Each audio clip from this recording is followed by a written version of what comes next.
Morning, folks. It's Cicera. Happy Friday. Today I am going to show you how I discover new shapes, add them to my shape board, and reconstruct cool things that have been given to me by others or donated via a public swap.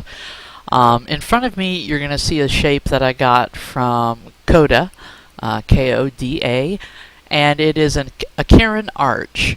And as you can see, I'm about halfway through the process with this one. The first thing that I do is I mark it up with either Lumicite or a dark gray, the different kinds of slate, things that aren't going to bleed for me. I select the individual pieces and color them differently based on what type of shape they are. So if I have edge shapes that are parallelograms or triangles, I use green. If I have, sometimes blue, if I have straight up triangles, I've got several different colors that I use for those.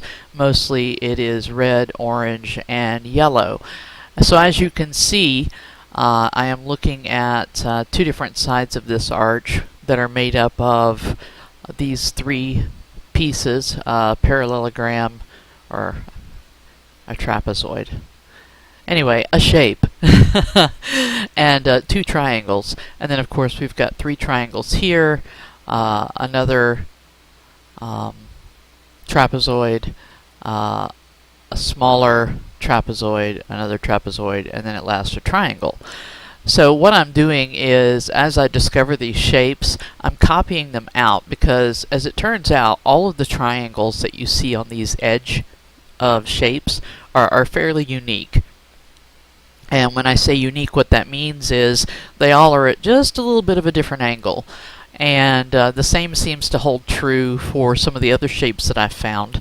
So I am no longer assuming that all of the shapes are the same. Instead, I am collecting them, as you can see back here, and putting them in a row based on how and where I found them. So each one of these can be mirrored left or right without losing any of its fidelity, which is really nice and is the other reason that I collect them this way.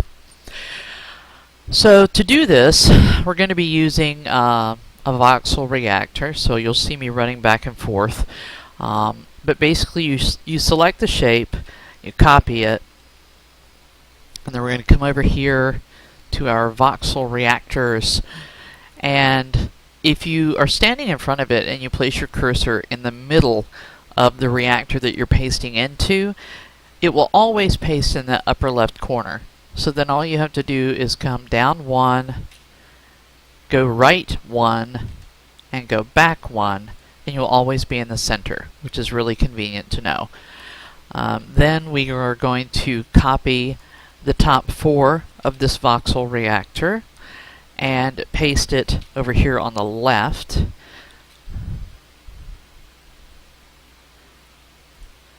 And we'll take the bottom four of this reactor and copy them and paste them over here on the right.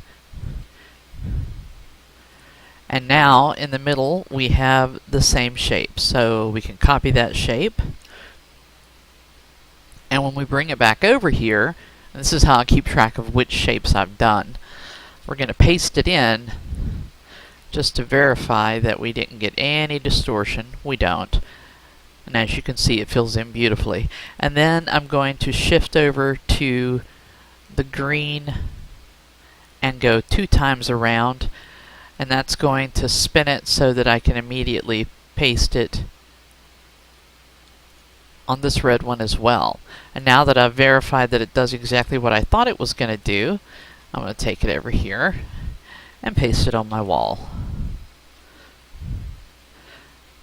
And usually you want to paste them one space out and either 1 or 2 spaces away from the next voxel so you don't get any distortion, and that allows you to pick them up and use them really easily as well.